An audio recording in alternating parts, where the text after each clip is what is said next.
And welcome back to 0 to 60, where three bearded blokes talk absolute nonsense about flesh and blood for, well, actually, it was only half an hour last time, because I think the disappointment from the last article had set home and we didn't really know what to do. But we've had a nice article this week, haven't we, chaps? Yeah, a week of no news to a week of all the news we could possibly take. I mean, we've had, so I think today, I think we only want to talk about the two big updates, really, which is the Fab 2.0 announcement and the slightly bizarrely timed Team Covenant interview with the big man James White himself. So, I mean, Liam, obviously the Fab 2.0 stuff, were you overall, were people pleased with what they said? People as in me, or people as in a lot of people? I mean, Me, personally, I was happy. I don't think there's anything that was too wrong. I think the only controversial point, which we'll probably get to at some point, if I'm looking at the notes properly, is the weapons being tied to heroes, but we'll get to that a little bit later. Yeah, I've seen some people whinged about that, and there's also the white borders as well. I was going to say, Liam, what are you on about? The travesty of the white borders. Like, people are aggrieved. The people are up in arms. I don't give a shit. Like, no, neither do I. But you know, they're just playable cards. If you don't want them, don't fucking buy them. I will take all your white border cards. Just putting that out there now, please. Please send them to my imaginary address or whatever. Just downgrade all your black cards and make them white cards. You give this shit? I'm fucking down for it. I mean, I think we can cover. I mean, I think the white borders is something that a lot of people picked up on for the history packs, which will be coming out in July, I think. And I think talking purely because I don't think we can really talk as investors in the game. I really, really don't mind. I mean, I don't think they look as good. I'll be honest. I don't think they do. I think they're a bit more stark, but so if I didn't have a Courage of Bladehold and wanted a Courage of Bladehold, I'd get the white border one. I mean, everyone says all this. I've seen a lot of people comment on it, and to be honest, no one's actually seen the cards in hand yet. So, I mean, they may end up looking better than we think. Like you say, from the mock-up of art they did on the website and everything else. No, I don't think they look as good. I don't think I'll like them quite as much as the black ones, but I'm not gonna pay the extra for a blackboard one. So. Yeah, I mean, if it's a whiteboarded CNC, it still hits for 6, still costs 2, still has all the nasty effects on it. Yes, yeah, exactly. It doesn't make it any different than any other card. It's not like foil, where foil is just inherently better. Well, that's one thing that is missing. Obviously, there's no foils in that at all. So I don't know if they're going to reprint the Fables in it or not. I assume not. And it's just I'd assume not, which is sad. I'd love to have seen some more Fables out on the market, and not just because I'm after an Iverfidia. Yeah. Yeah, so if anyone listening has an Iverfidia, get in touch with @GJ999 on Discord, and I'm sure. Please do, and then you can get my lowball offer. It'll be great. And also, it's May 6th for the history packs. Oh, is it May 6th? Oh, it's even sooner. Yeah. Just before Pro Tour. That's just before Pro Tour, so we can upgrade your deck to white borders just before in time. That'd be fantastic. Well, I think the main change, and the one I think a lot of people have been calling for, and people seem to be quite happy with, is the No More First Edition. I don't think I've seen anybody have a negative take on this at all. Like, no, it seems to be that first edition sells out, unlimited sits on shelves now. At least we're past that, and we've got something. We're just going to have it all in one, which seems significantly better. No more waiting months. I think the change to the rarities in it as well, so because you can now get the cold foils, the rainbow foils, the alt art stuff with this new little purple triangle or half diamond, as he tried to claim to make it seem like it's half a fabled, although that hasn't any impact on the rarity. Marvel rarity, I think it's called. Yeah. Yes, yeah. The Marvels, not the TV show that's coming up or the film from the MCU, but I think the move as well to have the cold foils in the token slot, good for draft, means that I think we had the debate about 2 nights before of what do you do if you get a cold foil, fabled or legendary versus the E-Strike, right? Versus the E-Strike of what do you take? Because there's a monetary aspect of taking the gold foil. But Oh yeah, exactly like they said in the article, it was a change I wasn't expecting that I really, really liked. no, wasn't expecting that in the slightest. I hadn't even heard anybody discuss about that change, and I think it's the perfect solution. It's fantastic. Mm. And then we got obviously foreign language packs, which kind of ties into the history packs. So great for those people in, I think it's France, Germany, Spanish. I can't remember the other. I think there's another one top of my head as well. And they're coming out with the black label as well, right? For the first print run. So, yes, so they get a first run. Yeah, not going to be in English, which is a shame, but obviously makes sense because we already had it once. So yeah, I've got no issue with doing that. I think it's a really nice move for the people who want to be able to play Fab in their native language. Yeah, I presume that's gone that's gone really well in their countries, right? Mm-hmm. I can imagine so. I mean, the only thing I guess is how short the print run will be, so that they can actually get hold of the black border versions of the sort of native language cards, just if that's what people really care about. But they have said they're going to get some different stuff as well, so whether it's some different alt arts or some different foils, maybe. But I think that could be relatively interesting, to be honest, to see what they actually get as a bit of a hint towards the new set, which we do have its name, which is Uprising, which is something we can come to separately, I think. Then we got some more, literally reading through the article, a lot of stuff on social play, which I think is cool. I think our most social play we've had was the skirmish at the weekend and playing Blitz, which is something I think George is going to give a real deep dive on later on those thoughts on Blitz. Oh, of course. Imagine Mr. Skirmish not giving his opinion on it. Just an FYI, he forced us to call him this before the pod. No, he does, yeah. One win from a skirmish, and then all of a sudden Brooks is forcing us to call him Mr. Skirmish. Otherwise, he wasn't getting paid, you see, and we've got to make a living, me and George. So yeah, exactly. So it's so yes, I did win a skirmish. I did win it on Dory Dawnblade, which was wonderful to show the old girl still got legs. But no, I didn't force them to say that, and I'm definitely not paying you now that you've told everyone that. So. But don't worry, Mr. PT. Yours is still the primary title that we can't possibly lose. I'm just going to own it now. I don't care. Well, see what you say when the t-shirts arrive with that for when you walk into the tournament. Fuck off. Reminds me of the in-betweeners when they go on holiday. Yeah, like Mr. Rebound and all that sort of stuff. Mr. Rebound. Well, I suppose, actually, Mr. PT, you're probably the best person to talk about this, that ELO is now going to be used everywhere, by the looks of it. It seems like everything from skirmish, ProQuests is going to be ELO rated. So, obviously, what do you think about that? Because obviously you qualified through the monumental grind on XP to get into the top 100. Yes, I did. I think it's better change, to be honest, because I wasn't always a fan of using XP in the first place. When I found out that PT was also using XP, I wasn't the biggest fan of it in the first place.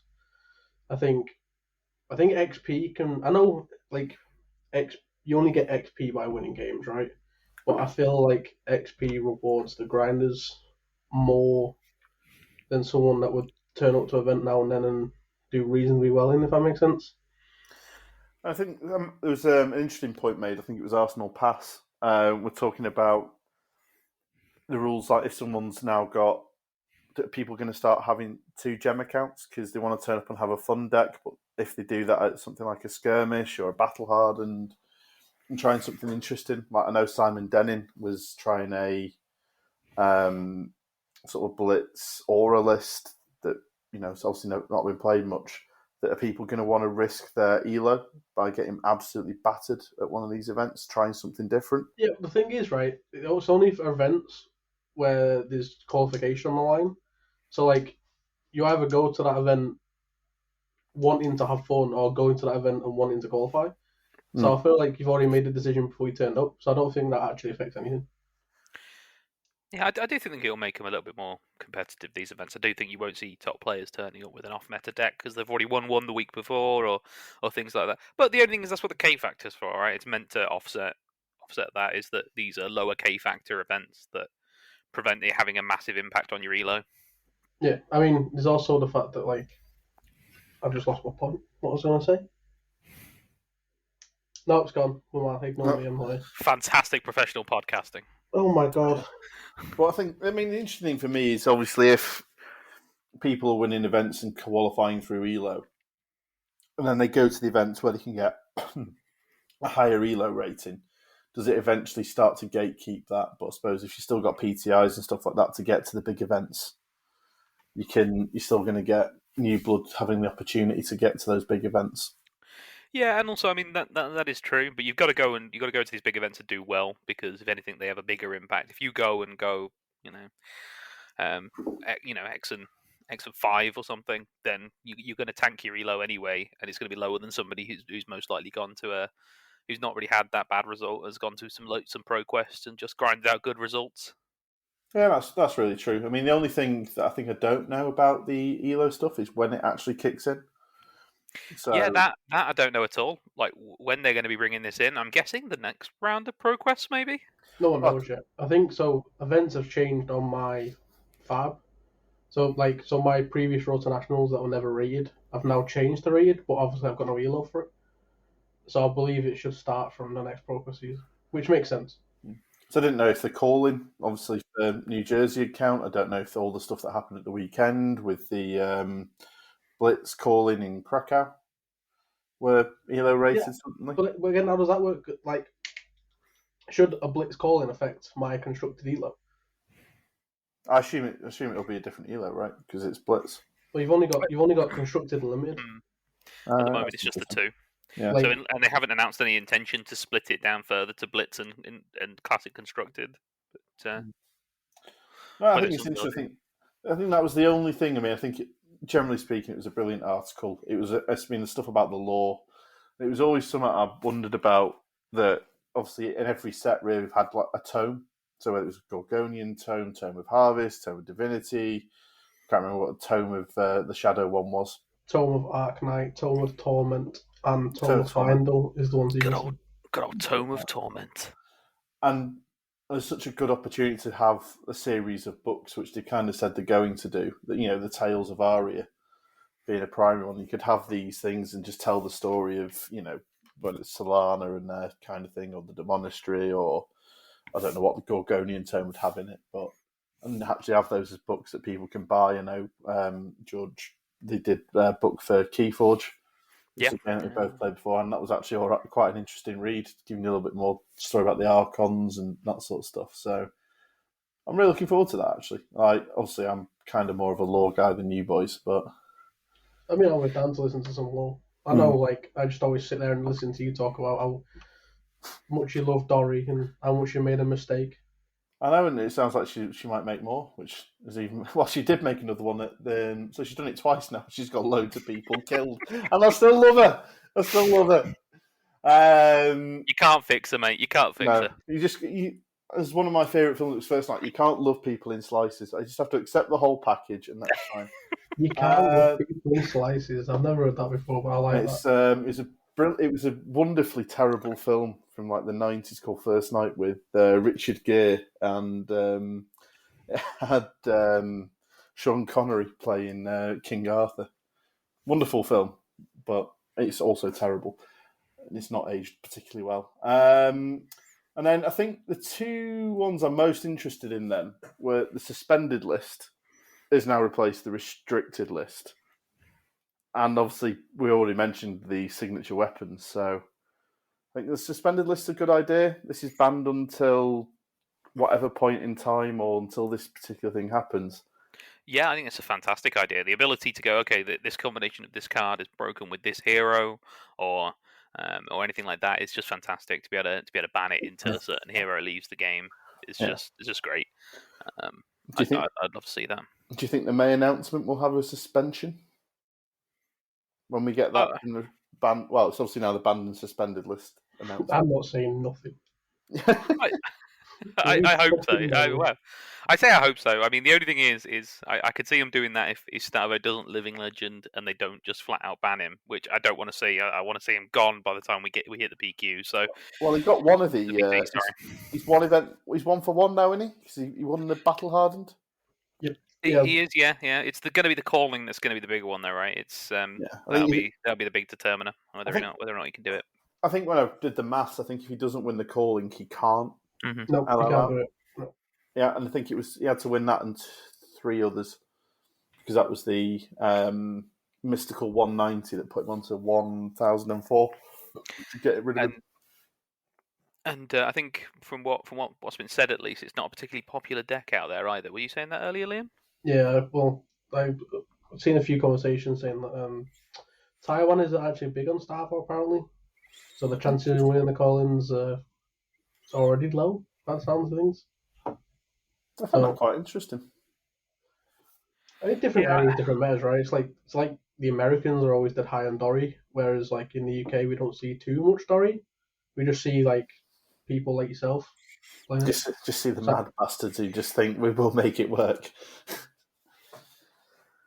And then, and it's the one I think that's caused the most discourse from what I've was sort of read online was the signature weapons. People seem to either be really for it or really against it. Don't get why a lot of people were against it, outside of probably people who bought the cold foils. And, you know, if when Dory goes and I can't use Dory and I can't use my cold foil Dawnblade, I will be sad, but I'll be playing something else by then. And you're safe for a while, to be fair. So, you know, it's all good. No, don't worry. Your death dealer's safe for a very long time. My death dealer is safe as houses. It's great. That and Hexagorge are going to be sat there gathering dust at the bottom of the list. Going to be available forever. It's going to be fantastic. So I take it you are both happy with the signature weapons linking to the heroes LL in? Yeah, I mean, I like it. I think it solves some problems. It opens up some design space when these do finally Living Legend out. I get people don't like some of them because obviously some of the heroes have weapons that are competitive. The classic one being Chain and Galaxy Black, but it makes perfect sense lore-wise. So I mean, I don't understand why people don't like this particularly. I think it'll be good for the game on the whole. I think I think from a collector standpoint, or people who've invested into having cold foils, they might be a bit pissed off with it. I personally don't mind. I think one thing that it does say is if Dorinthia Living Legends out takes the Dawnblade, it just says Dawnblade. Mm-hmm. It wouldn't be the one that's in the new Classic Battles pack. So if they bring back that hero in a different form, they can bring back the weapon in a different form. They can, there's a lot of options I think they can do. I mean, obviously, the most hilarious one is that when Chain goes, he takes Galaxy Black. I don't think they've ever run Galaxy Black, especially while Rosetta exists. So I think there is going to be an interesting thing, like say something like a Briar goes and takes Rosetta, that suddenly all the Runeblades can't use Rosetta and they have to start looking at some of the other weapons. Yeah, it's not like sorry, go ahead. It's not like it's gone forever, right? Because once the Living Legend format starts to formulate, eventually when people start LLing, that their cards are still playable just in that particular format anyway. It's not like they're gone forever. No, and it's kind of, I think it's like I think the Living Legend will be like Wild in Hearthstone, or I don't know what. I know Magic has something as well. Is it Legacy, where it's just all the old cards are still viable, still available to play, and it's just a bit mad. You'll have Starvo. Imagine Prism will be in there sooner rather than later. Then you got Chain, Briar. It'll be a while before it's a viable format, but they have said it'll be a format. I mean, they haven't mentioned it explicitly in here, and I presume that it's the case that if they live in Legend, it's only out for the format that they've lived in Legend in. So, like, obviously, if they live LL in Blitz, then I presume that you can still play, I don't know, Rosetta Thorn or whatever in Classic Constructed. But that does leave us in some interesting positions in which the ones that are for Blitz only heroes are probably never going to go anywhere. So it's all right, Liam. You can run your Edge of Autumn forever. Why would everyone? Great. Why would I run that card? But I mean, there are some that are slightly more usable, like Mandible Claws for Brutes should always be like CC legal because they're tied to KO. Same with Sabers for Bolt. Sabers, yeah, exactly. And then, unfortunately, Starvo doesn't take anything with him, and neither does Genis. Oh, I know. When he's so close, obviously. I mean, Genis will be a tier 1 hero one day. Sometime long into the future when merchant's actually a real thing, but eventually... Despite not being a weapon, they should have just tied silver palms to him and done it. I mean, that was something that came up, mentioning the sort of Team Covenant interview with James White, that stuff, how certain cards feel really bad to open. Obviously, Silver Palms, they said Valda, because if you're a CC player, you don't really get any value out of it. You literally look at it and go, I mean, like I said, we play Blitz sparingly at best. What do you mean, mate? I mean, this article's probably great for Silver Palms. Must be stonks by now. I mean, we know we're getting PvE. Yeah, I mean, PvE will be interesting. They said it'll be a campaign, which, again, I've got no idea how that's going to work. But I don't know. I think we can talk for days around trying to unpick the logic behind creating a legendary which one hero can use, which no one runs, even in the format that he can be run. It's gonna be sick in PvE, I tell you. Silver Palms. It will be good. It's gonna be sick Yeah, but one person's gonna have to play as a merchant. Yeah, but merchant's gonna be insane. Trust me. Silver Palms on the 0 to 60 podcast first. Merchant insane in Is PvE. that your hot take for the episode? Oh, I'm looking forward to having PvE come out now, just so I can watch Liam play Guinness. I'll tell you what. If he's any good in PvE and we do it, I will play Guinness for you. I will do it. Yeah, he is going to be good. You've just told me he's going to be amazing. Oh, does that mean you're going to invest in getting a set of Silver Palms? No. Okay, we're gonna throw it out there now. Liam's looking for some Silver Palms. I'm not willing to pay a premium. Yes, the whole of £15. I'll pay that for him. God, a coal foil legendary. I mean, obviously, you'll be out. The one thing we will be getting is the Unlimited of Everfest in September of all time. You can pull it then. Which isn't actually 100% accurate, by the way. If you didn't know. Oh, isn't it? Because you two wouldn't watch the Rudy video because you don't like that, not really a fan of his content. But he said that, joked after his conversation with James White, that it was only put on the website as a placeholder. They will not release Everfest Unlimited if it is not needed. Yeah, that's interesting. I can save him some time now. It's not needed. Hot take from George. No one wants Everfest Unlimited. There we go. Just wanted to make sure that was out there. You see, I don't think that's true because you still need your gold cap, mate. I do, and you know what? There's still plenty of first ed stock out there for me to get it in. That's true. If only I wasn't. I'm completely full of the disappointment of opening Everfest. I mean, I opened Everfest the weekend and got the shield. So again, I had a very good weekend when it came to. Yeah. So you pulled an L. I pulled an. George, did you pull an L this weekend? Yeah, he did. He did pull an L. He lost to you in the final. Oh. So this will be my last episode on the 0 to 60 podcast. I'm sorry, George. We meant it, but we just didn't mean it in that quite as hard. Right, first of all, I have to take the loss of the final today, and then now I come here and get abused. These are the guys I'm going to America with. Pity me. You wouldn't have it any other way. I mean, to be fair, George, he is paying you wages, so. I mean, I'm still waiting for that. So, So have you spoken to Adam yet, my accountant? Have you spoken to him?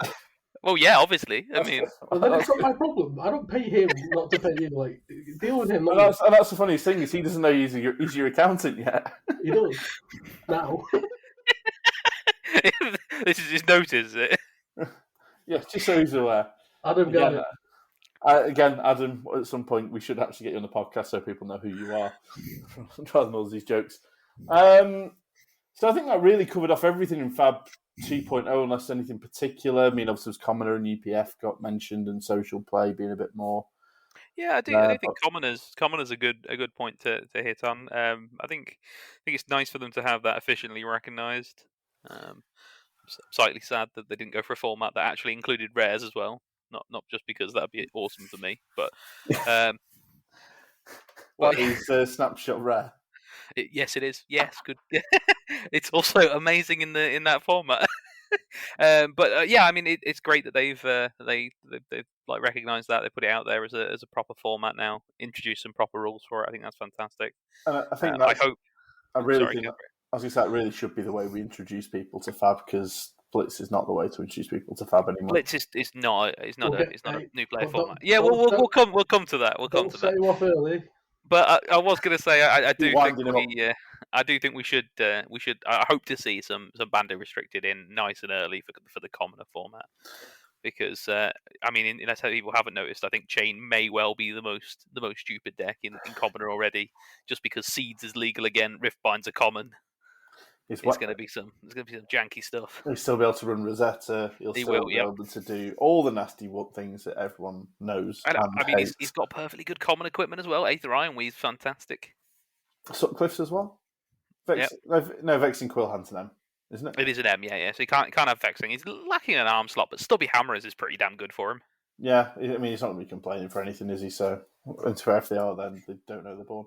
I think we might try and build some commoner decks. I think after I've sorted my bulk this week and realised quite how much money I've spent on Fab, # no regrets, we can probably do some good and make something out of those. But yeah, I think, was there anything else from 2.0 before we go more into the interview with Big JW? No, I think for me, I think we've covered off most of the points that I wanted to cover there. So, on a happiness scale from the article, out of 10, 10 being the highest?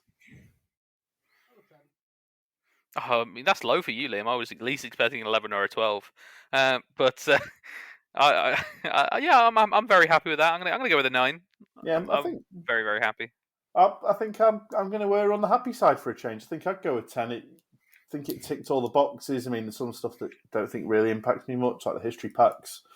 Because I will be buying the things when they come out. I will be going to pre-releases, the foreign language packs. I because I'm a horrible Englishman, can't speak any other foreign languages, so I'm never going to really want those. But I still see the good that they'll do for people and getting people into the game. So I think there wasn't anything in there. Like I say, I think for me the only thing was just a bit more information on ELO when it starts. Yeah. And I think that was the only thing for me that stops it being just a flat out 10 is just there's a couple of the points that I feel like could do a little bit more information, which seems ridiculous to say when there's such a long article that goes into such detail. And don't get me wrong, on the whole, this has been a fantastic article from James White. It's great. It's really reassured me. I mean, something that I at least have had some amount of speculation with this, skepticism with the game. With like their reprint policy and everything else that I've talked about before, that is something that's kind of held me back on how I think the game's going to go forward. So yeah, I think it's great, fantastic article on the whole.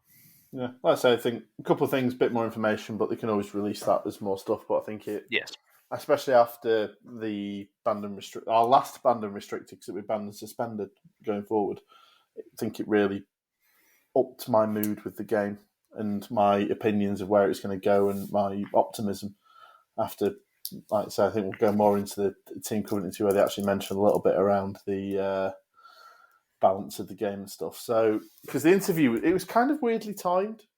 It released on Friday, which is after the Fab 2.0 announcement, but it was recorded before. I think literally on the day of or the day before, depending on your time zones. So, yeah, it was a strange one. I mean, they seem to discuss the article to some extent, so I don't know if they'd actually seen it or what, or they just discussed around it. But yeah, it did seem strange that they wouldn't just delay it a day, just to have it so that it would be when the article's out when people have seen it.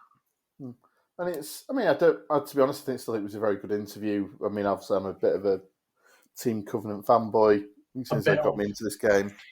A bit understatement. That's a massive understatement. This guy is a pure fanboy. Do not listen to anything this guy says. Well, they're listening to a podcast. Is that all? They've just switched off, and we've lost about 3 listeners. 95% of our audience. You are a massive fanboy. As soon as you see that Team Covenant guys in America, you're going to turn into a little schoolgirl. Oh, I'm going to get well excited. I'm going to get so overly excited. To be fair, they got me into the game, which got some of the local stores into the game. They've got a lot to answer for, then, haven't they? They've caused me to spend a lot of money, and not just on this game, also Marvel Champions, where I first saw that get played as well. So, they do. They've got a lot to answer for, to be honest. If I'd not played this, I wouldn't have met you two, and I wouldn't be sat here on a Monday evening recording podcasts. God damn, they've got a lot to answer for. They're bastards.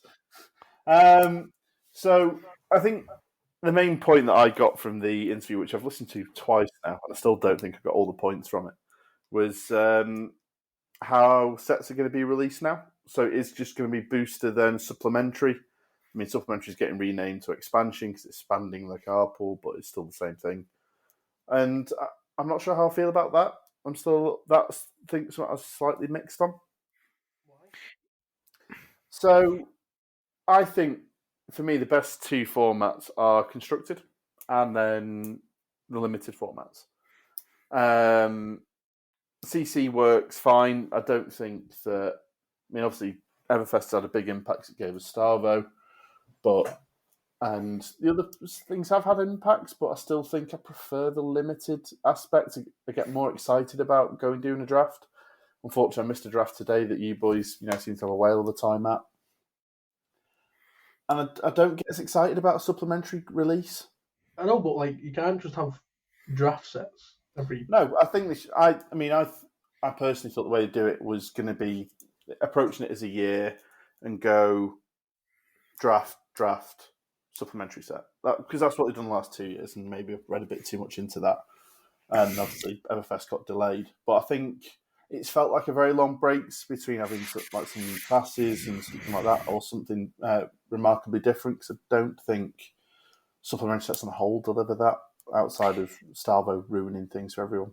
It has been a long wait since the last supplementary, and if this is the sort of wait we're going to expect going forward, I mean, it's like we've done a draft now, and at the end of the day, we ended up drafting Welcome to Wraith, and it would just be nice to have something new, because I think everybody's fairly tired of TOA draft after having the season with Road to Nats and everything, all that being all TOA, and it'd be good to have something a bit sooner. If this is going to be the normal wait going forward, I suppose it depends how many sets they're actually going to release a year, which we don't really know yet.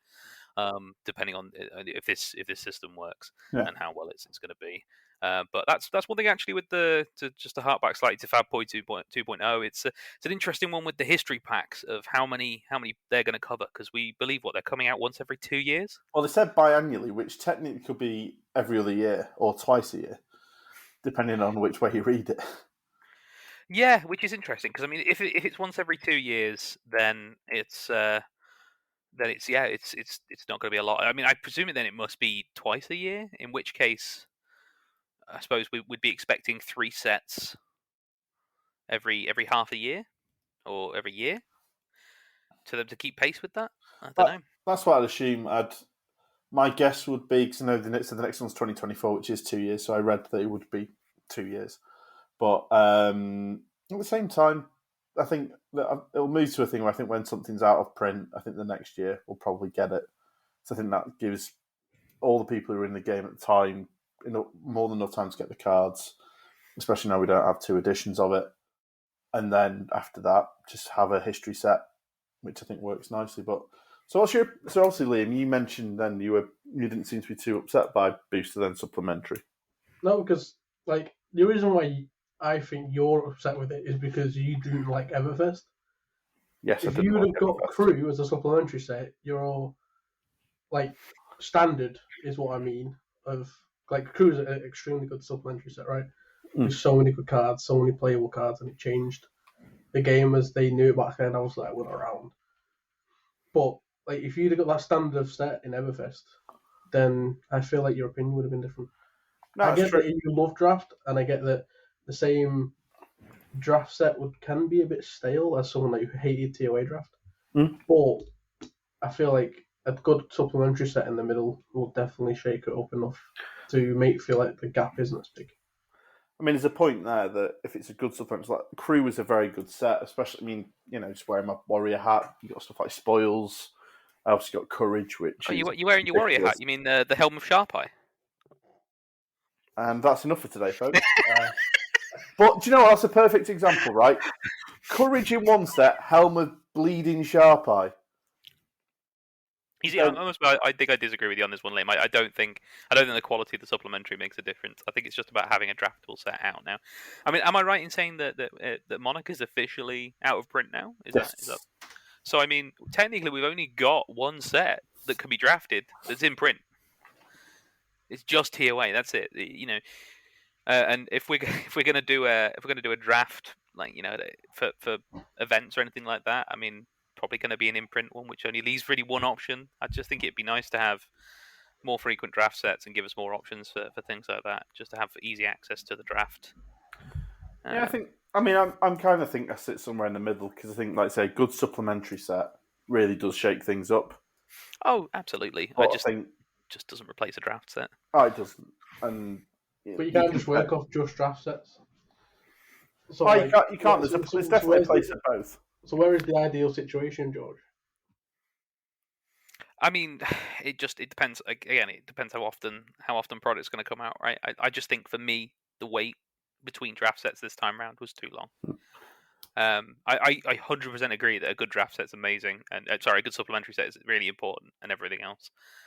Because, like you say, Crew, fantastic draft set. Really shook up the meta and everything else. I mean, you can make the argument that Everfest did as well, but personally, I, as we all know, I'm not a massive fan of Everfest. So, but we needed something around. Well, maybe a couple months ago, there was another draft set. So let's presume, right, that they've gone past the COVID shaky stage of balancing their set, and we're thinking that Uprising, whatever the name is, if it is that name, that is the next set, yes. And this is the first set where there's been a full team that's been testing and balancing, and it's good, the quality is high. Would you not take a longer wait for a higher quality draft set, or just set in general? Like, because the least time in between sets is gonna, for me, the quality would decrease. So would you not rather wait longer just for to make sure the quality was there?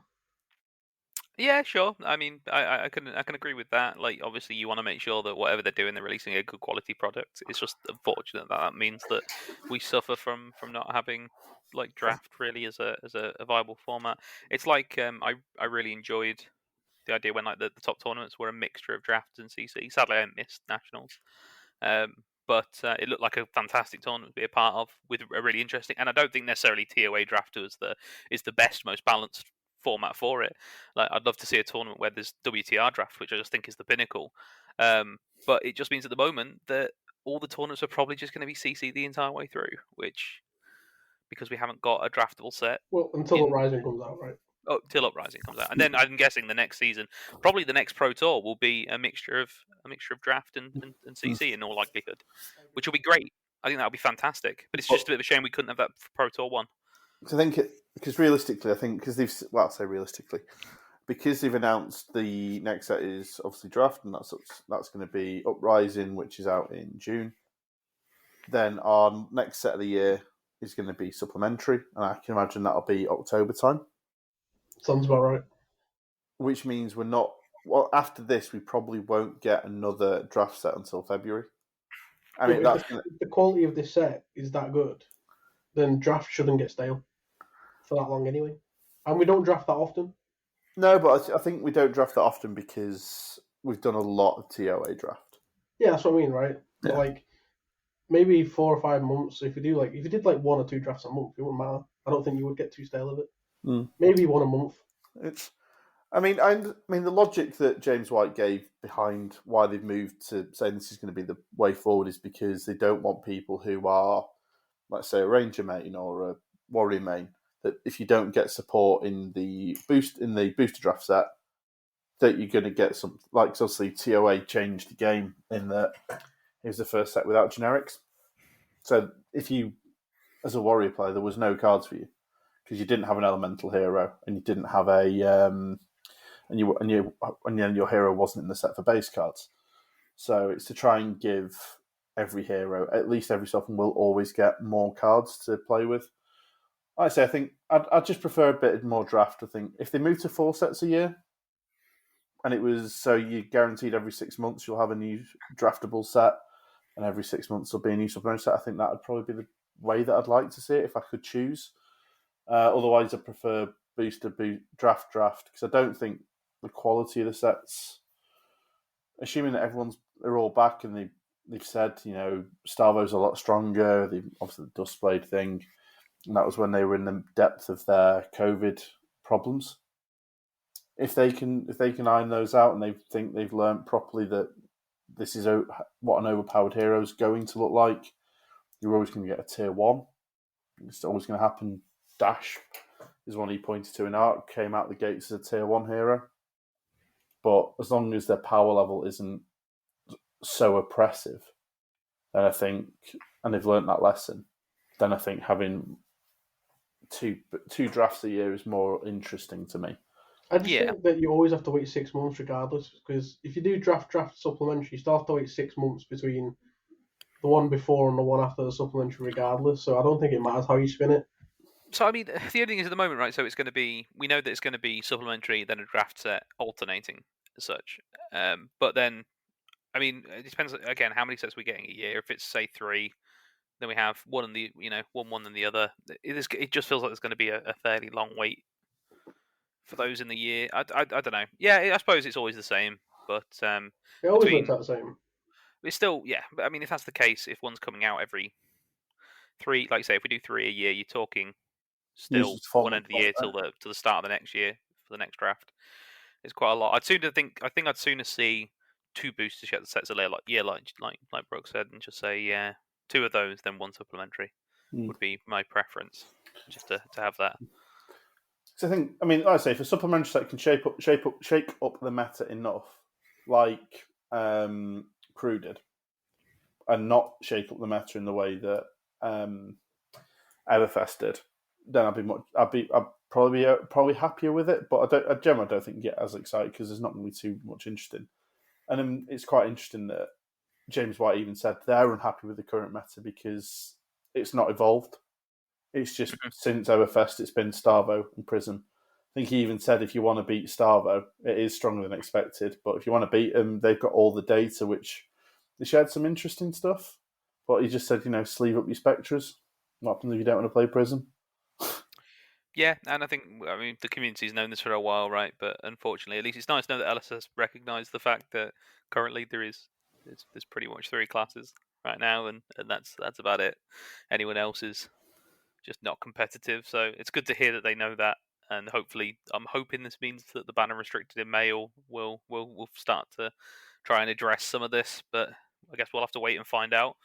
Yeah, and obviously it comes down to whether Starvo LL's out, and also he refreshed his stance because obviously said I've never said that it's not a balancing thing, or maybe he said it, but he did say that Living Legend can be used as a safety valve, which is obviously what the intention is for Starvo.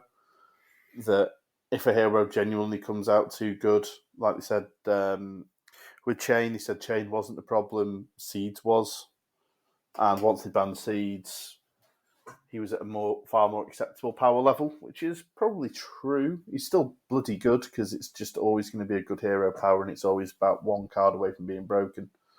But it is a Hall of Fame for all these heroes in the new format that will come out when there's enough heroes in it, and the safety valve. So I guess that was a change that, or at least refreshed what the point of Living Legends is going forward. I mean, what do we think of that being a safety valve? I mean, I don't think I'm a big fan of that personally, but I'm interested to know what you guys think. I personally, I don't mind it being a safety valve. I'd rather they did stuff like they said. Briar came out and it wasn't, and she was too good with all the embodiments. So that's why they errated her, because that wasn't what she was intended to be. Chain, he said, obviously the problem wasn't Chain, it was this. Starvo, I think, reading between the lines of that, I took it as we're not sure what we'd have to do to change him, or we'd have to hit too many cards. That actually the easiest way, outside of just because he's so far along the track, because it's shown he's so good, I think the easiest way is to let him live in Legend out, because a ban wouldn't look great. Well, that was me reading between the lines anyway. I don't know what your thoughts are. I don't get why people think that they just can't straight up ban Starvo. Just nuke him, get him out. That's what I'd have done. And what people are going to piss and moan about over a fucking cold foil that you're going to play in the Living Legend status in a couple of years' time anyway? Who cares? Just ban him. Yeah, but I think this to me is made me worry a bit more as well now about James White talking about the fact that Starvo is perfectly set up to have this safety valve kick in and everything else. Makes me think that in the the quite possible scenario that he's not Living Legend out by the time we hit that May 2nd ban and restricted, I'm now wondering if there's just not going to be a banning of him, which I was really hoping on being there as a fallback if he doesn't hit the Living Legend before then. I can imagine if he doesn't, there will be cards suspended. I could see that, but again, I don't know how much that hits him, and also what do you suspend to hit Starvo that doesn't hit others? I think there'll be collateral damage, personally. But go on, what do you think you get rid of? As the Starvo player. Starvo. Starvo is suspended until Starvo hits Living Legend. Yeah, they put that wonderful infinite loop where he's banned forever. Yeah, we haven't banned him, but he's just suspended. He's just suspended. He's suspended until. Yeah. I can imagine that a bit like when you paid for Bryerson's when they banned Ball Lightning. I think Bravo and Oldham might suffer for the sins of Starvo.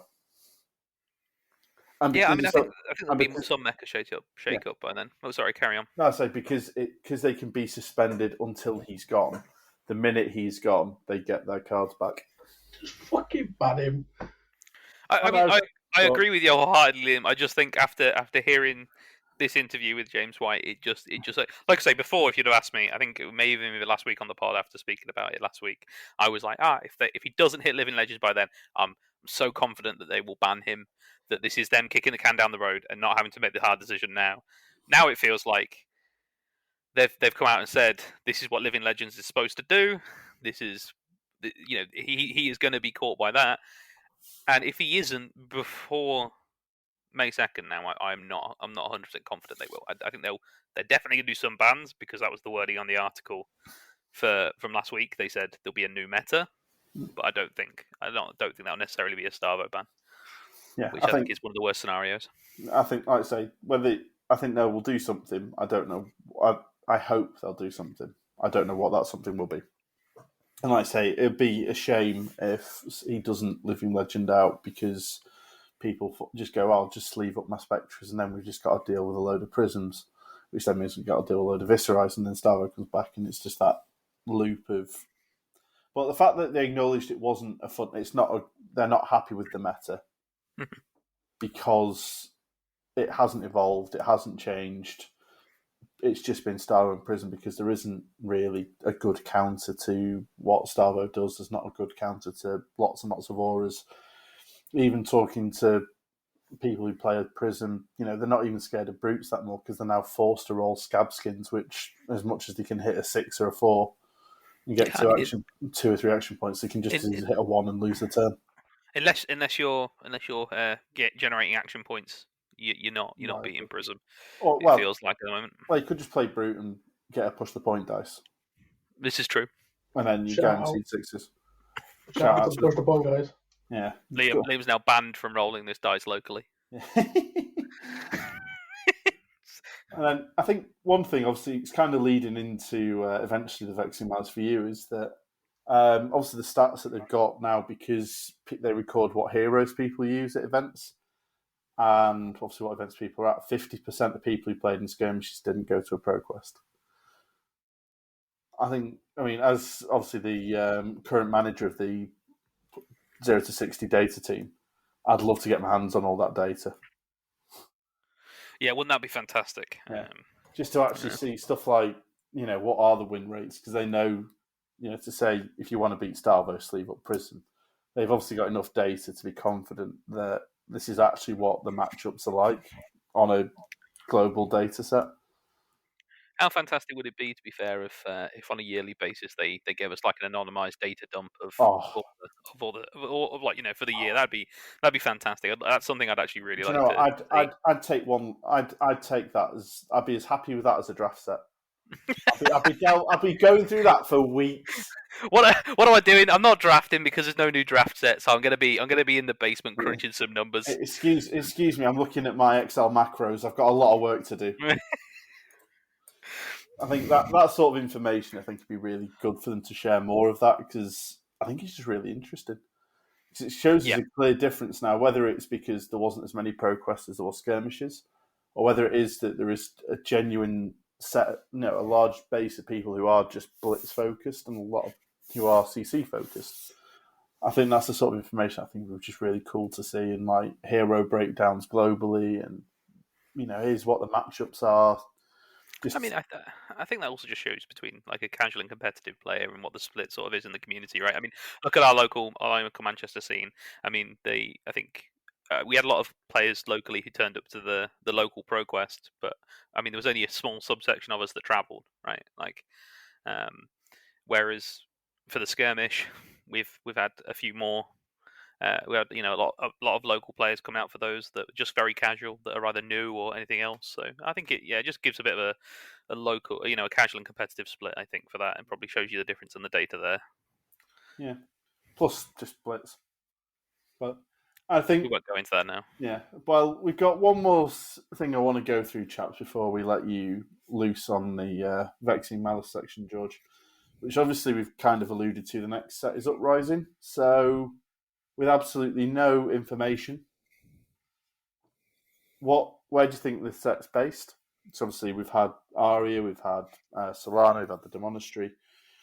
And what classes do you think will be in it? You can go first, George.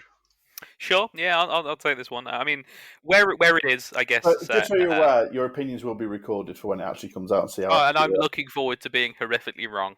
Absolutely. I actually think so. I mean, there's two places, but if I had to pick one, I'm gonna go for the one that I haven't heard the most people say, which I think might be Volcor, just because I think a lot of people seem to be saying the pits and metrics, which seems reasonably, like it could be correct, but for me, thematically, Volcor seems to fit. With having like an emperor that that rules over everything. I could see an uprising being something to do with that. Classes, who knows? I mean, we'll obviously get our mandatory Runeblade because that's just the way Flesh and Blood works. Well, it's Flesh and Runeblade for a reason, right? Yeah, exactly. I mean, if it ends up being Volcor, surely we've got to see another wizard. Which I'm not sure I'm that hyped about, to be perfectly honest. So let's assume 3 classes, just give you a bit of at least leeway. 3. And then no, I don't know what the third one would be. Wizard. Okay, let's be sensible. I don't think they'll give us. I'm hoping they're really not going to give us another Runeblade. I'm going to go. Then we'll go with Warrior, Wizard, and I would even make another a good one with that. I don't think we'll see a ninja. Oh God, no! Let's hope it's not a new illusionist. Nah, I don't know. Yeah, I might have to come back to me on that last one. All right, we'll let Liam have a ganders. What do you reckon? Uprising, Mysteria. You want your ninja boy? He just wants a ninja. We're gonna get a ninja. We're going to get a new class that is the one that James White referred to in the Instant Speed podcast, which is the original hero that Flesh and Blood was based around. Mm-hmm. So I think that's going to be a new hero and a new class that we've not seen yet, which I went to try and look for and I can't find. So I'm just going to leave it at that and not be specific because I can't remember the other names of classes, like Necromancer and stuff like that, but I don't know which one we'll go for. And then I'm going to go with... What would be a mistake? I'm going to go with a warrior. With another warrior's getting some love, which would make me happy. Now, I'm going to throw another controversial opinion in there. I'll go on. There's going to be a 4th hero in there. You think there'll be 4? Yes. It's 4 classes. Not like TLA where it's 3. I think there'll be 4 as well. I do think there'll be 4. I mean, I actually thought it would be Volcor as well, mainly because... Well, in fact, no. Do you know what? I'm gonna go opposite. I'm gonna say metrics because I was gonna say. I knew you were gonna say that. I'm surprised, to be honest. You didn't just go metrics and pit straight off, just because I know you want another mech. Unless you want to be right, and then you pit Mysterio, right? No, I'm gonna go. I think there'll be another mech. I think there'll be another warrior, and it'll be the one out of Blade Runner. I think there will also be a new class, but I had a feeling that because he said something around they've done in the Team Covenant cast that people were really surprised, and he thinks people are really pleased with how they've implemented something new. Now, obviously, that's as vague as you could possibly be, that there's a new mechanic. So whether that's something to do... I initially thought Necromancer, but I don't think that fits with metrics, unless it's more of a pits thing, but that's why I was initially thinking Volcor. I also thought if we do Volcor, I think we'll get an adult Kasai. Yeah, I was thinking that might well be the warrior, because I think in that interview, right, he did at least hint that there was very much a possibility that we may see an adult Kasai at some point in the future. Yeah, because I think it talked about Valda as well. Yeah, exactly. Although they did have the debate on that as to whether it was called Cassie or and he had to confirm it was Kasai, but they also say Skeleta rather than Skeletor. But I mean, they also call Viscerai very interesting things. To be fair, Viscerai. I'm not sure where that came from. Why there's a Y at the end of that? Who knows? Or it's an AE at the end. But people have things. But yeah, I think metrics with obviously a new mech, a new warrior, and some sort of a new class. I don't think they can really do an inventor because that's kind of what mechanologist is already. But I think there'll be something really. I hope there's something really interesting. I do think there'll be 4. I couldn't tell you what the 4th would be though, because an illusionist doesn't really work unless it's literally projections, or I don't know if I'm just thinking more about Mysterio after our Marvel Champs night. But I mean, I'm kind of hyped. I like the name of it. It lends itself to something being quite epic, and with how they've done the articles recently, that makes me really pleased. Because I'll talk to somebody in the face about that Morlock Kill article. It was so good. So just to go through it. So I mean, I believe what you were referring to earlier, Liam, was that James White, I believe, at some point was quoted in saying that the page in the book already showed all the classes that we were going to get all of them at some point, right? Yes. And so the ones that we haven't got on there, looking at it now, are Alchemist, Assassin, Bard, which we've now got, I suppose, technically, but not in a playable form. Necromancer, Cleric, I believe, are the ones that we do not have. Assassin sounds good in Mysterio. I must admit, I was thinking, to be honest, I could see that in that or Volcor, to be fair. I could see either one. None of them says Dragon, though, which is sad. It doesn't, but it does say, and many more. So, but I still don't think you're going to eat Dragon, sorry, mate. I think that Ollie will be pleased. I think it's going to be an Alchemist. There we go. Oh, the potion shop dream lives. The potion shop is going to get an official owner rather than just some bloke with a sledgehammer. some massive bloke who's just turned up and started a potion shop. So, what was your third guess then, George? Was it Assassin in the end, or I think I like the idea of Assassin. I do think it'll be a 4 set. To be fair, though, do you know what? I'll just go with as my last one. I'll go with. I don't want to say another Guardian. Trouble is, it seems to go everywhere. We'll say a Brute. Why not? A Brute in. It's an interesting choice. We just it feels like I suppose we had one in Monarch, but it feels like they could do with some love. Well, we've all said Warrior. There's a Warrior in Monarch. I think that's true. That is true. But I think Warrior needs a bit of love there. Yeah. I tell you what, actually, one thing that I've heard a lot of speculation of recently, not on the agenda in the slightest, but I'm just interested to know your opinion on it, Brooks. Heard a lot of thing about after the Morlock Hill piece of lore is that there might be a light Dory in the future. How do you feel about it? Considering we've already got a light warrior. It doesn't matter because you still can't run Blade Runner. Yeah. Thanks for reminding me. I wouldn't want Dory to be light. I don't know what I'd want it to be, purely because, one, we've already got one, and a lot of the light cards don't really fit, unless they bring out either a new weapon or... Obviously, the new Dory will have a different hero ability. But I just think it just becomes another Bolton, essentially. And I think there's too much overlap there. I mean, I'd love to get a talented Dory. I'm not sure that that's the way that I'd go with it, though. Oh, yeah, I'd love to see a talented Dory, but I'm not entirely sure that... I've heard Shadow Dories have been a thing. Well, that was... it was ages ago. I think Hometown TCG did a card competition, and I submitted a Shadow Dory. I mean, I don't know what you've been smoking, because I'm not giving Dory Husk. Yes, please. Just no. We don't need that fridge to get bigger. Yeah, I It's not a fridge at that point. Yeah, is it? literally. Well, it was funnily enough, because I sort of thought about the card and what it'd do, and the lore that I thought around it was very, very similar to what actually happened to Minerva, in that she'd either get corrupted or she'd have to live in some sort of the Shadow Eathriel or whatever it's called. I And mean, that's I when know she'll become a Shadow hero. I know we discussed after reading the article whether we were saying whether or not Minerva's actually dead. Well, I wonder whether we'll see her return in some capacity. I don't think she's dead. I think she'll come back as a shadow thing. That'd be interesting. I must admit, I'd like to see that. I think she could be the shadow warrior that we get. That'd be my hot take. I mean, I suppose it's got to happen sooner or later, right? I'm sure we'll get a shadow warrior at some point or another. I don't like the idea of it, but... Well, I know some people were speculating that Uprising... I mean, obviously, something I've not asked is what talent you think it'll be. But I guess that kind of relates to what area. To be honest, I don't think... I think the one thing I'm going to make a prediction on right now is that there will be no existing talents.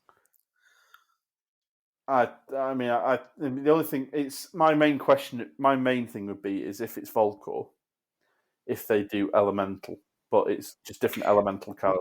I do believe, and again, this may be something that's not good, but I do believe in one of the interviews at least we were told that we will not be receiving more elemental talents. Okay. Is that there won't be like a fire and wind elemental trait coming up anytime soon until we go back to Aria. Yeah, there's no plans for it right now. I don't see it if it is coming out of anywhere other than Aria because it doesn't seem to fit with the lore. With like the flow and everything else being only an Aria, and yeah, I don't know. I just think there'll be absolutely fresh talent. Yeah, I mean that's why one of the reasons I went for metrics. I think there'll be something different. It'll be like a lot of counters and that sort of thing because that's what metrics and mech love. But I just don't know. I think the idea of having essence of. I mean, then again, if they do wizard and give them essence of lightning, they can't. Although Icelander's not from Aria, is she? I'm trying to think what her border actually is. I think it's just the ice one, right?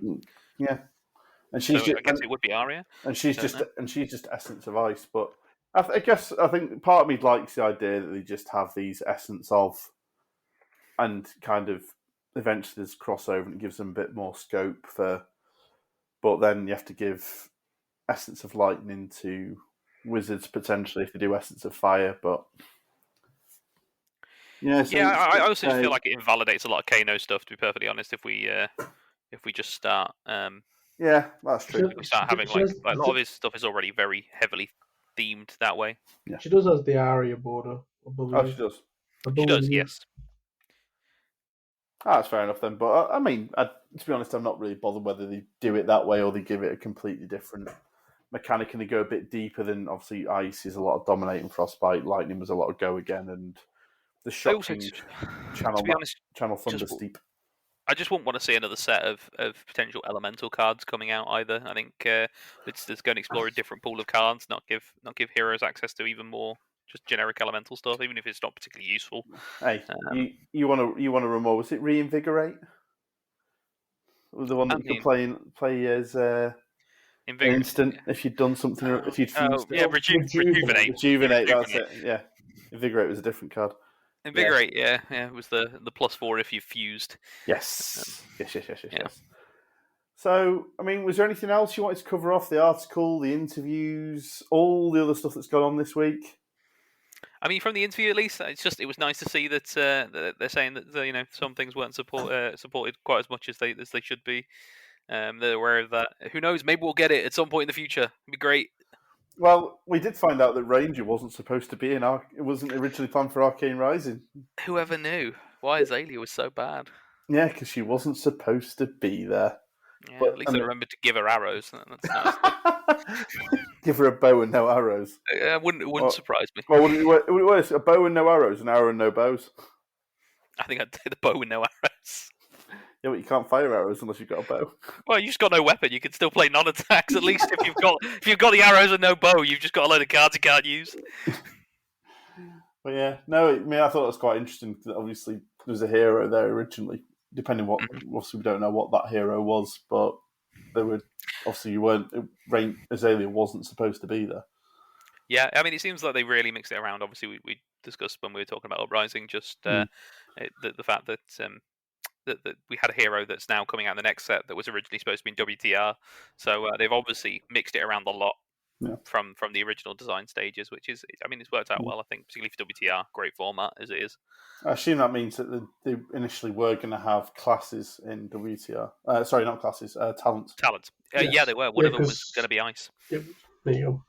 Yeah. So obviously it just means that the new hero. Does that mean we're getting Ice again?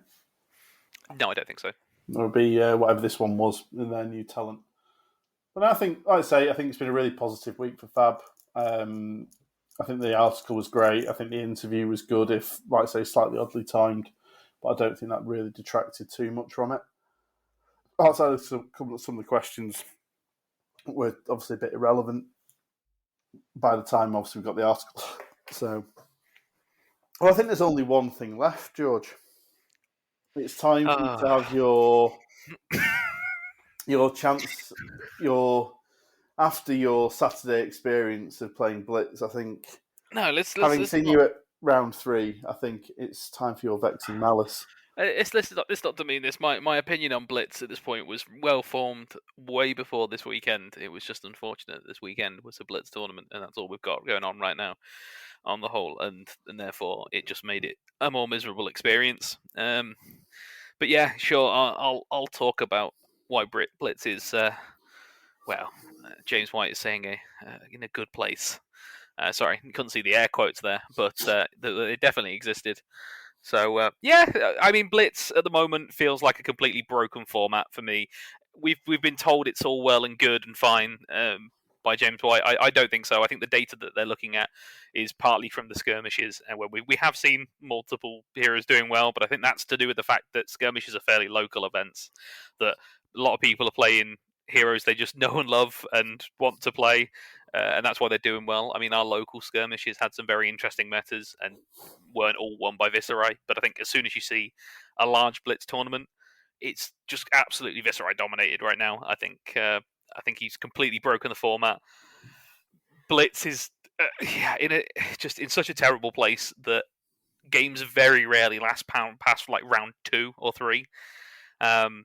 And for what is a format that I think most people, and reasonably so, see as an introductory format to the game, a way to get people into the first thing they play, I actually think that Blitz is the worst possible format to introduce somebody to the game in, because it's so punishing.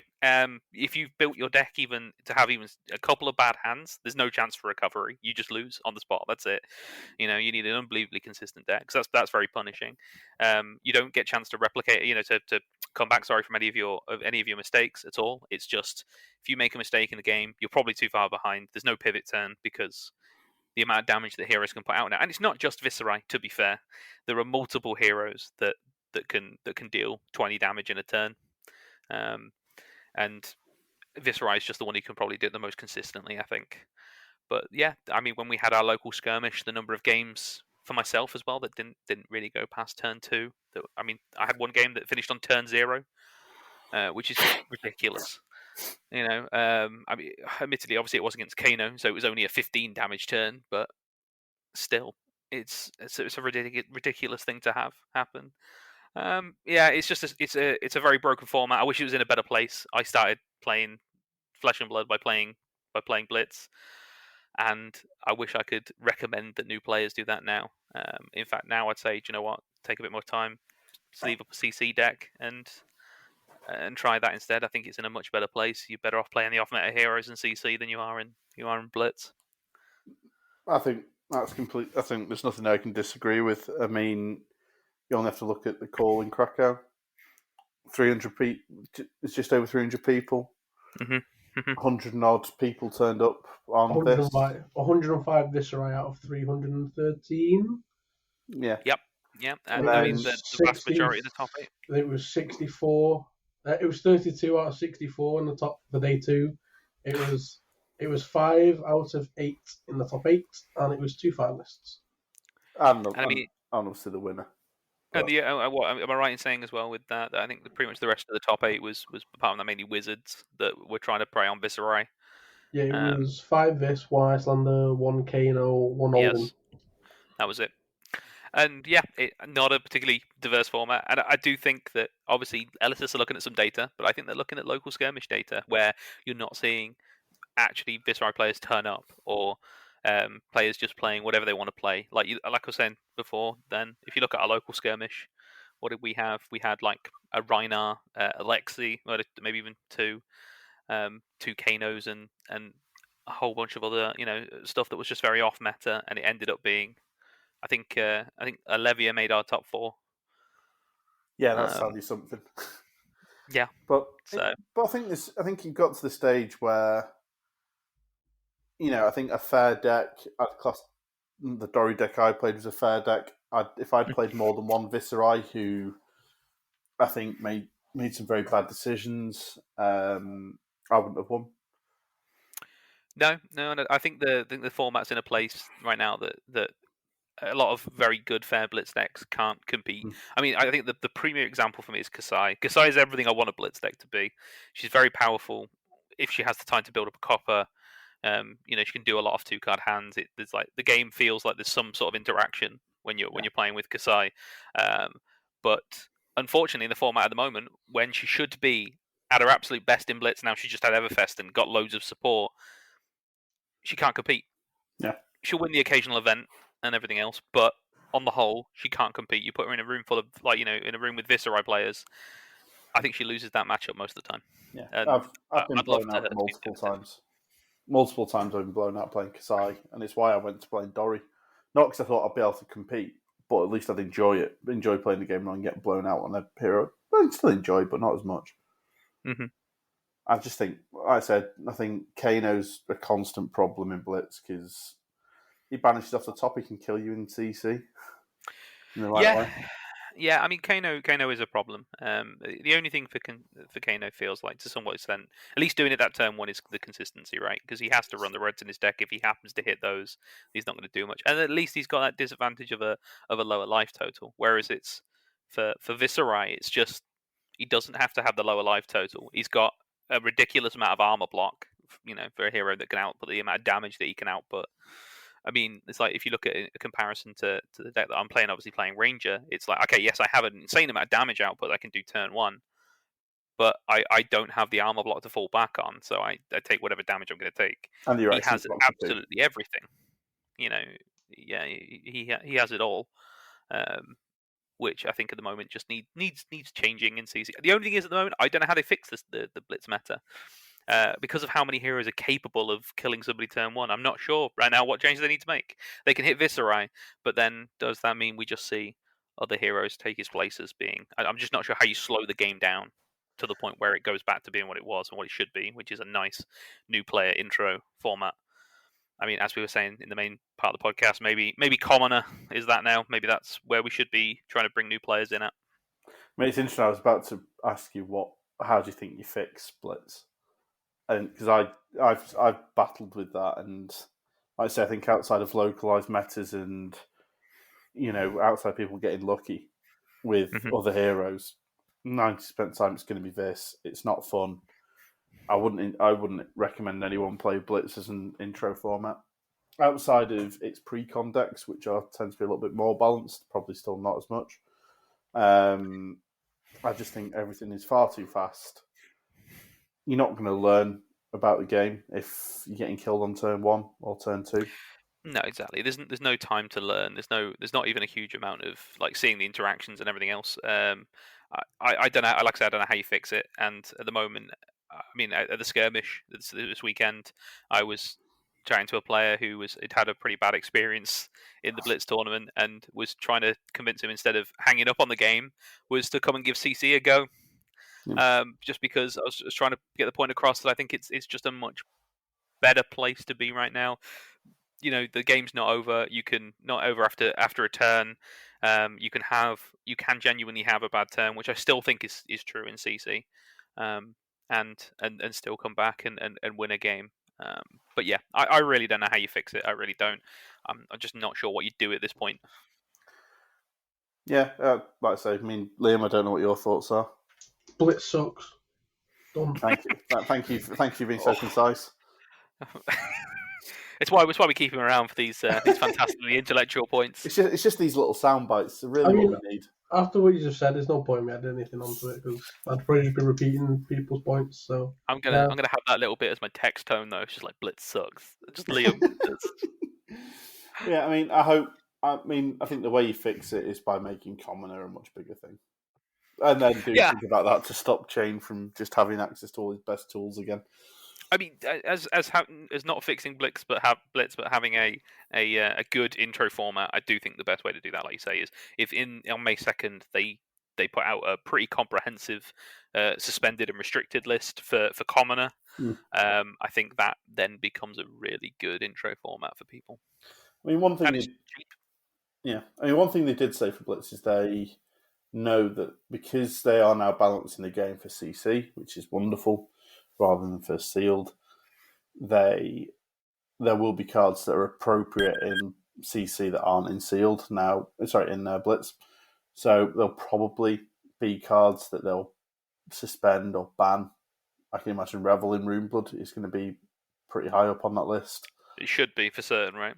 Sonata might well be on that list. Of just suspend these cards. I'm just thinking about what you can possibly hit, and then see what that does, and then rinse and repeat.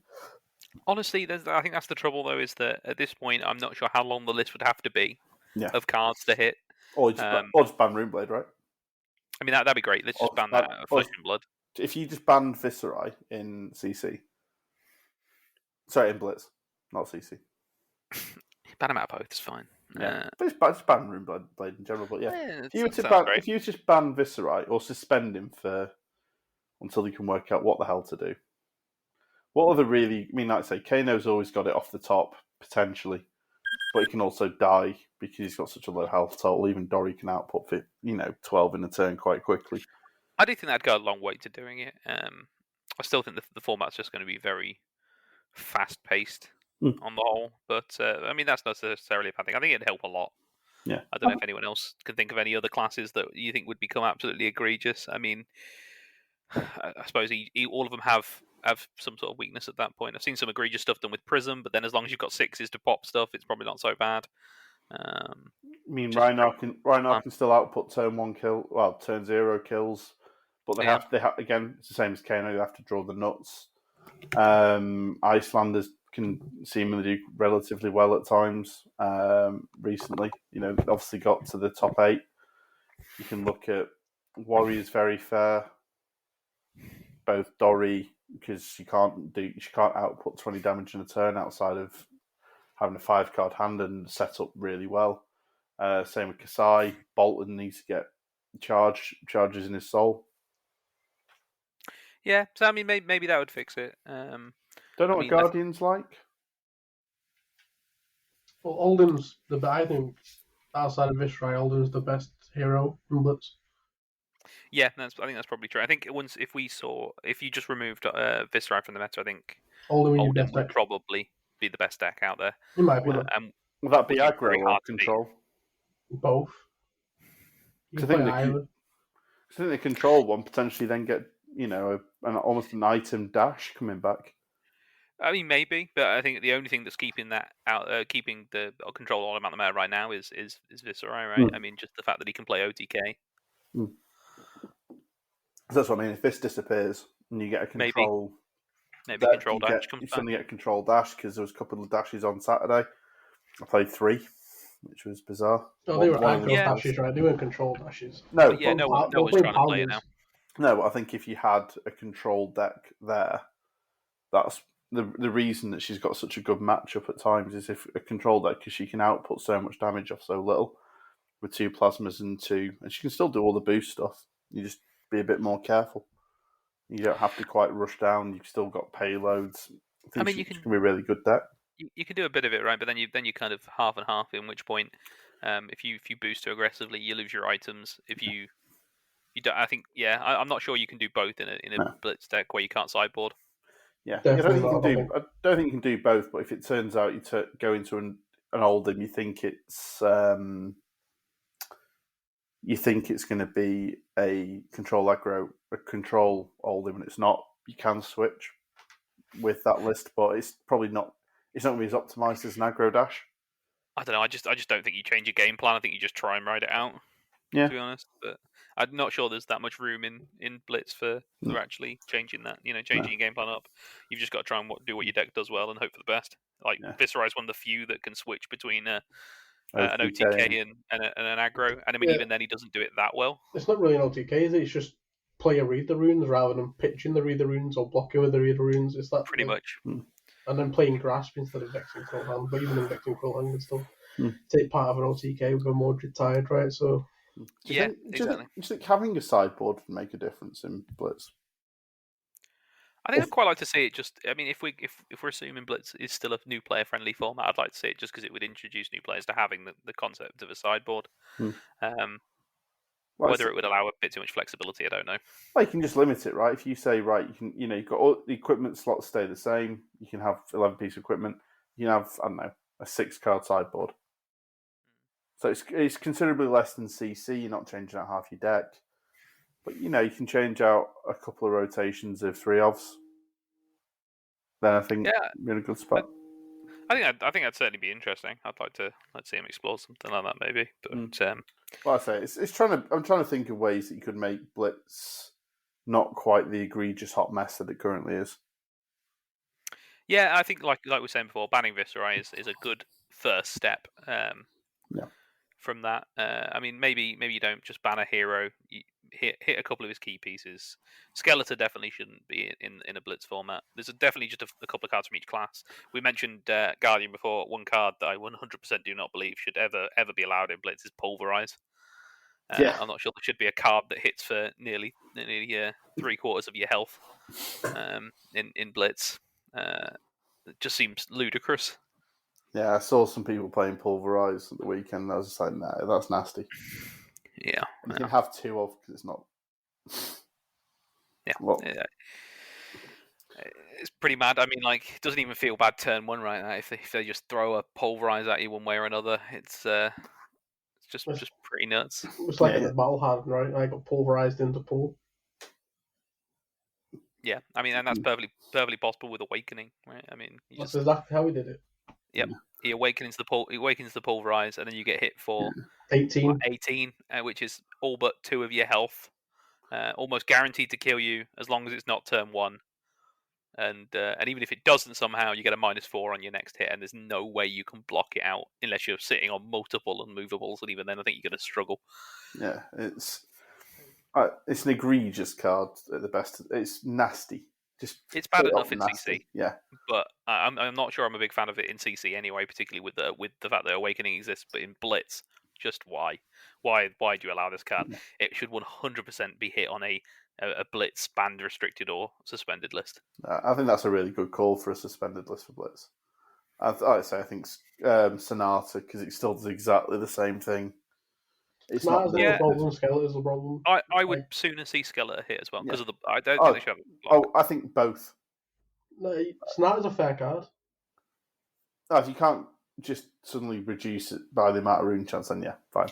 Also, because if they're going to pitch into it, that's fair enough. You're taking a reasonable risk because you whiff and you've just basically pitched away your whole turn to get nothing back, and you don't know when you're going to get back. So I think that's fair. I think it's reasonable without Skeletor. Yeah, well, I think anything. I mean, my suggestion was always you can't reduce the next value, and I still think that's the best idea. But I think the fact it blocks for 2. The fact it can do, you can get hit with a 9th blade off. Was it 5 for free? I was going to say, I think that's 5 will give you a 9th blade for free. Yeah. I think that's the thing is that I don't think you actually need Skeletor to make.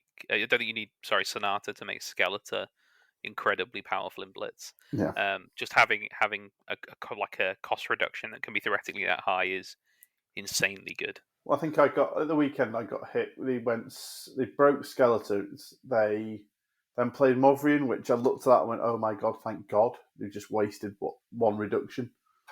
Then played Birthday Cake with 5, so it's for free. Then, so it's like, that's coming in for 14, generating X many rune chance, and then it would be Rosetta for 2 and something else. 2 and whatever amount of rune chance they've made. You look at that turn and go, it's not really cricket. No, it certainly isn't. And I think just the fact that, like you say, that Ninth Blade exists, that the fact that it gives you the reduction on both, so you can Ninth Blade, you can use the reduction for something like a Rattle Bones, or another high cost non-attack action. It's pretty nasty. Yeah, but I mean, like I say, I think with how this last week's gone in terms of the articles, I've got some faith in them that they will be able to slow down CC. They've got that as one of their goals, that they want it to be slower. They don't want it to be turns, 3, 4, 5 that you're getting killed. They want it to be a little bit longer games, and Blitz, like I say, I think they have to do something a bit more radical to fix it, but. Yeah, I mean, here's hoping. The article restores a lot of faith, and I think, as Liam was saying before, I think hopefully we've now out of the point where they were designing within like the real strict COVID restrictions that things were probably a little bit more dicey. Hopefully we're out of that kind of period now with the set design. So I don't hopefully think it should be positive. I don't think we'll get any more articles that say we made a mistake as the opening line. I never have complete faith that won't happen. Well, chaps, any closing thoughts before we end for this evening? No, I think we're all happy for going to New Jersey, still impending the 2nd of May or whatever it is. So yeah, I think we're in a much more positive spot than we were after our last very short episode, where I think we're all a bit down, to be honest. But yes, much more positive this time around. Yeah. Fat LSS, you did good. And I think, oh yes. And I think on that bombshell, I think we can end it. So, thank you very much, Liam and George. Thank you. And we shall speak to you all in the next one.